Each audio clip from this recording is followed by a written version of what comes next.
आम्ही सारे खवय्ये. आणि आता आपण काय शिकतोय? कोहळ्याचे वडे.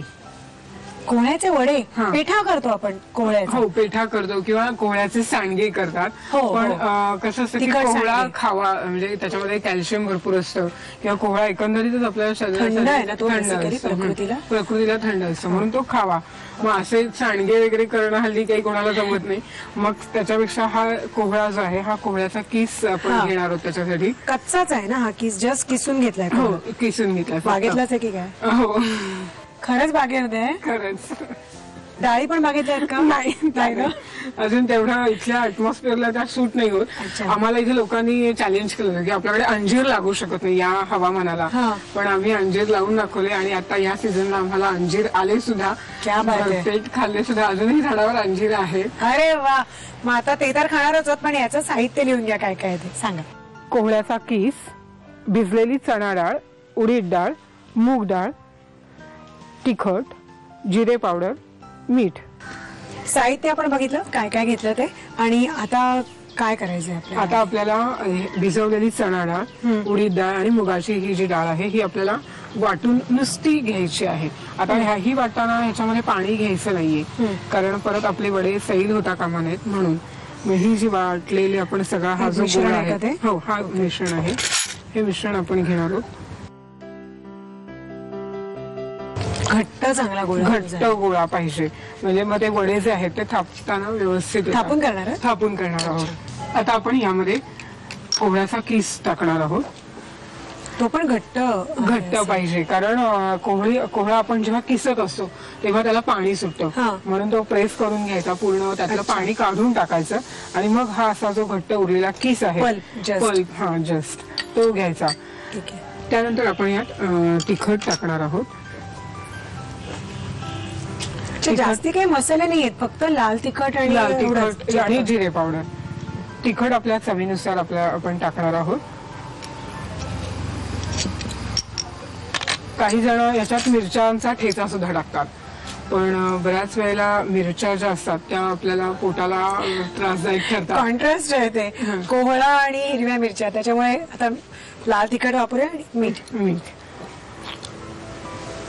मीठ सुद्धा आपल्याला चवीनुसार आपण घेणार आहोत.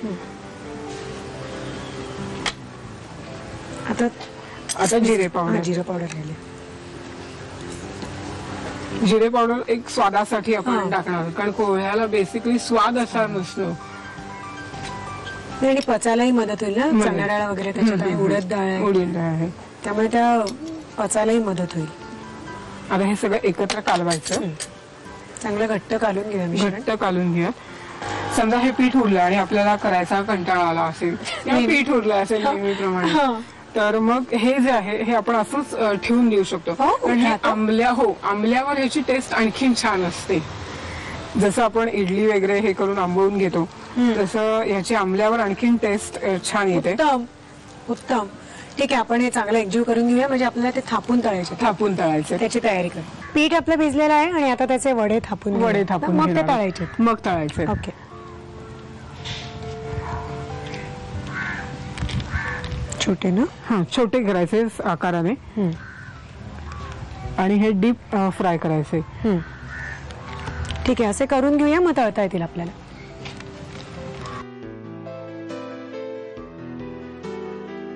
वडे आलेले आहेत, तेल तापलेलं आहे आणि आता ते तळायचे आहे.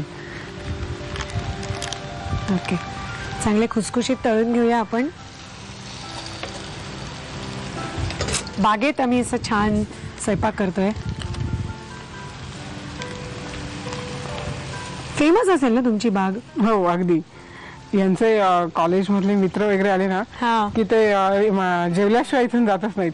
त्यांचा रात्रीचा बेतच असतो की इकडे रात्री यायचं, छानपैकी पिठलं भाकरी किंवा मग असं काहीतरी आळूची पातळ भाजी आणि त्याच्यासोबत चटणी. हो, अगदी. दारातला आळू तोडायचं, आणखीन ते त्याची भाजी लगेचच करायची. ह्याला म्हणतात खवय्येगिरी. तर आता हे होत आहे खुसखुशीत, आरामात जरा होऊ देऊया ते. तोपर्यंत तुम्ही साहित्य आणि कृती घ्या. कोहळ्याचे वडे बनवण्यासाठी लागणारं साहित्य: कोहळ्याचा किस, भिजवलेली चणा डाळ, भिजवलेली उडीद डाळ, भिजवलेली मूग डाळ, तिखट, जिरं आणि मीठ. कृती: प्रथम भिजवलेली चणा डाळ, उडीद डाळ आणि मूग डाळ मिक्सर मधून वाटून घ्यावी. एका बाउलमध्ये या वाटलेल्या डाळींचं मिश्रण घेऊन त्यामध्ये कोहळ्याचा किस, तिखट, जिरं आणि मीठ घालून पीठ मळून घ्यावं.